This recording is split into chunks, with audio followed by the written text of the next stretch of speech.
Okay, so picture this. You're on a red carpet press tour. Mm-hmm. The lights are flashing. There's this, palpable energy in the air for a new movie. Total chaos. And an Access Hollywood reporter, they hold up a photo of a reality TV star to this A-list actor. And you can just feel everyone holding their breath. He squints at it, Yeah. and there's this, long, painful silence. Oh, that is the worst kind of silence. And then he delivers the line, "I don't know what this is." Oof. In that 1 second, an entire storyline, a whole narrative just crumbles into dust. And the internet, of course, absolutely loses its mind. He forgot the meeting, she doubled down. And today, we're finding out why memory might just be the most dangerous weapon in Hollywood. Welcome to StarScope Report. We're doing a deep dive today into something that, on paper, sounds completely impossible. We are connecting the Real Housewives of Salt Lake City to the future of artificial intelligence. And somehow Ben Affleck is the main character in both stories. And I have to say, watching him accidentally nuke a reality star's entire season and then, a day later, pivot to nuking Silicon Valley, it's cinema. It really is. Our mission today is to get into the stories behind the fame. So first, we're going to break down that the humiliating viral moment with Ben Affleck and the Real Housewives. Mm-hmm. And then we're going to get into a conversation he had on the Joe Rogan Experience, where he basically exposes what he calls a valuation scam in the tech industry. I am so ready. The I don't know her energy he's giving off this week is it's Mariah Carey level. It's historic. It absolutely is. So let's set the factual stage here. We're in season 6 of the Real Housewives of Salt Lake City. Okay. And if you watch the show, you know the cast trips are, they're everything. It's where the drama happens. It's where the magic happens. You get into a tiny RV, you drink way too much tequila, and you scream at each other. It's tradition. But Lisa Barlow, the self-proclaimed queen of Sundance, she decided she was too good for the RV this year. Right. She had a work thing. Not just any work thing. She made it a whole status play. Yeah.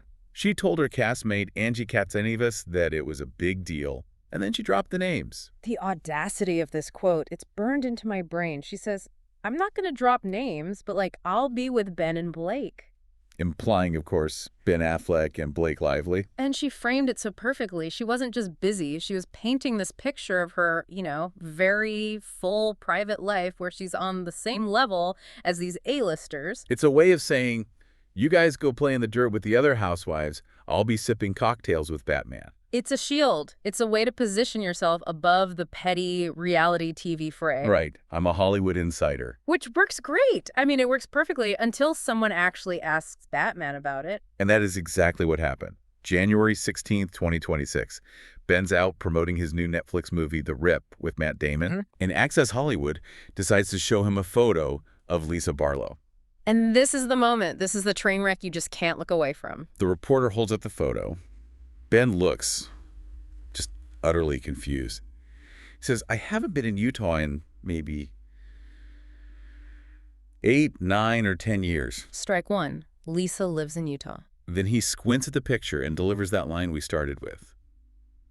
I don't know what this is. It doesn't look familiar to me. He said what this is, not who this is. It was some kind of, a weird abstract painting. He did try to be polite after. He said, I don't want to embarrass her. And he made a point that you meet a lot of people.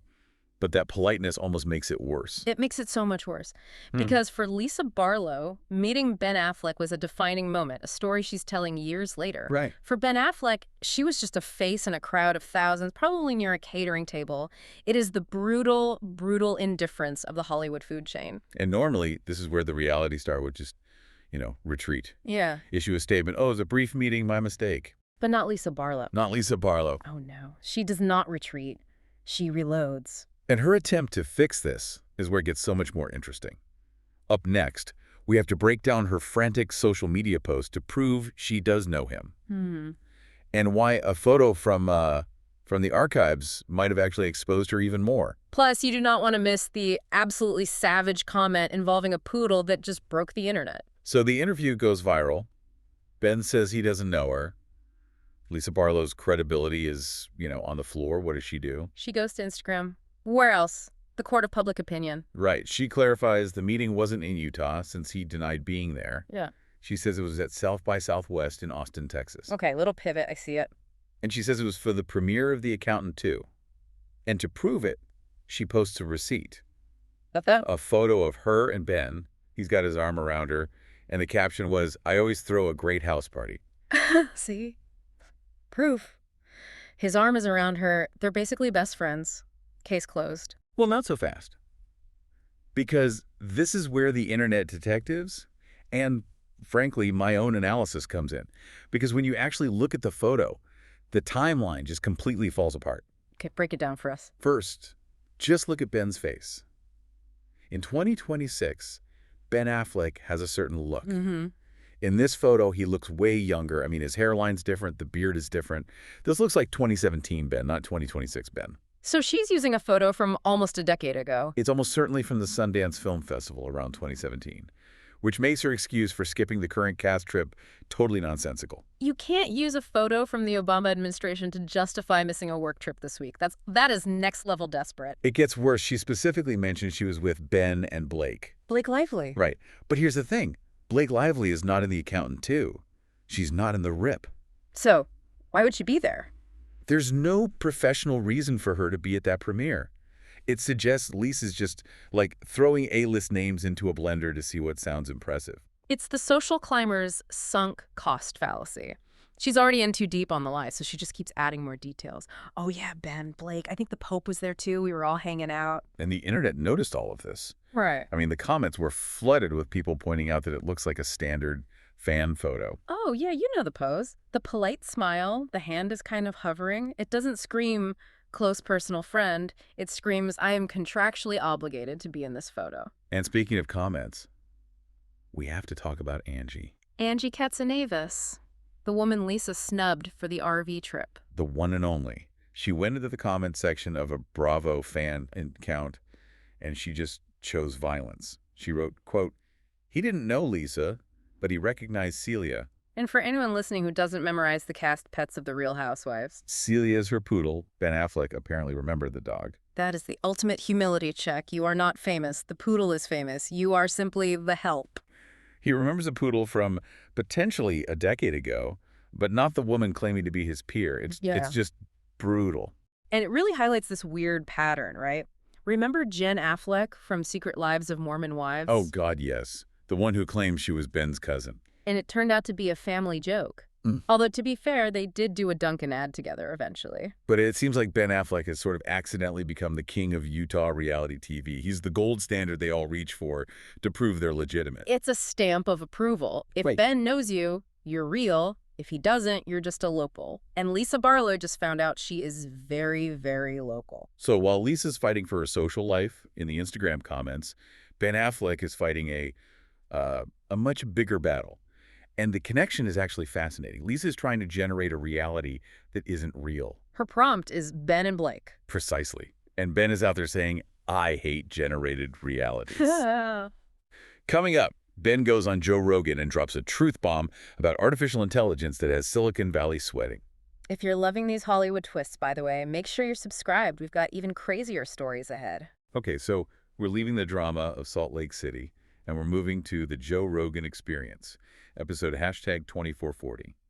Ben Affleck sits down with Matt Damon. And usually on Rogan, actors just tell, war stories from set. The craft is so hard. I did all my own stunts. Right. But Ben went into, full analyst mode. He started talking about artificial intelligence, and he did not hold back.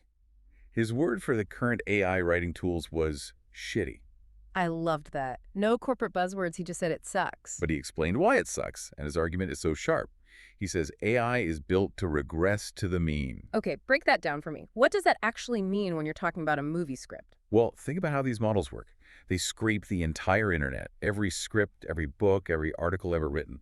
So when you ask it to write something, it's just looking for the most statistically probable combination of words. So it's basically just copying everyone else's homework at the same time? Exactly. It can only give you the average. It can mimic, but it can't create taste.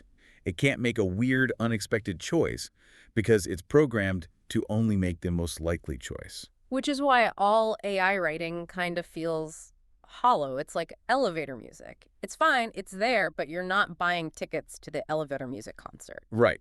But this is where he stops being an actor and starts sounding like a forensic accountant. He brings up this idea of CapEx, capital expenditure. Right. The part of the earnings call that usually puts me to sleep. Why does Ben Affleck care about CapEx? Because that's where he says the lie is hiding. Ben points out that these huge tech companies are spending hundreds of billions of dollars building data centers.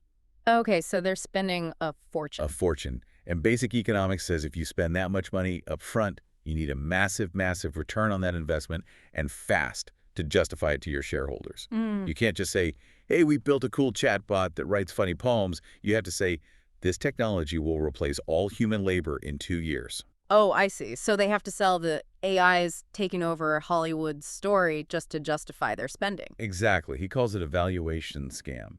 He argues they're terrified because the tech is actually hitting a wall. He said the next version of ChatGPT might be, what, 25% better? But it costs 4 times the energy to run. That's the law of diminishing returns right there. You're paying for a Ferrari and you're getting a slightly faster Honda Civic. And his point is that the tech companies know this.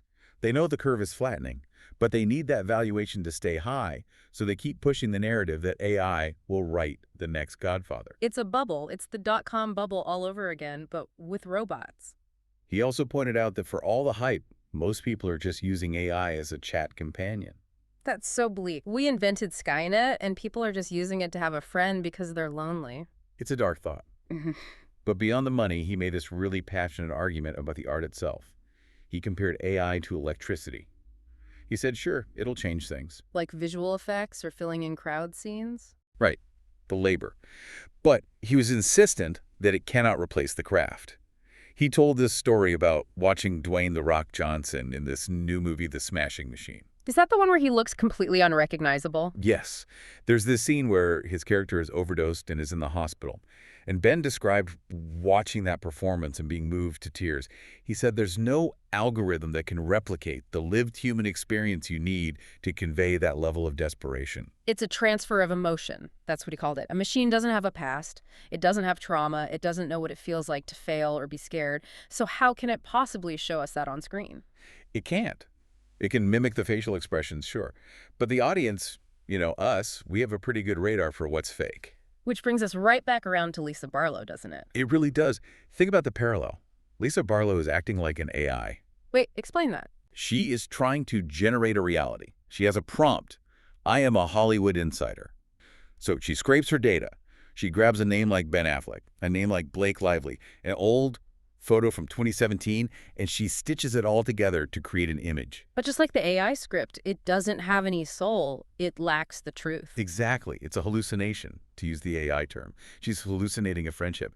And Ben Affleck, the actual human, looks at it and says, I don't know what this is. Because you can't fake the real thing. You can't fake the emotion of The Rock in a hospital bed. And you can't fake a friendship with a movie star who hasn't been in your state for a decade. Authenticity is the only currency that really holds its value, whether we're talking about filmmaking or social climbing. And the fallout for Lisa is real. I mean, she's being mocked by a poodle account. Her whole narrative for the season is crumbling. And Ben is just out there trying to make good movies and keep the art form alive. It's a tough week to be a fan of Lisa Barlow, for sure.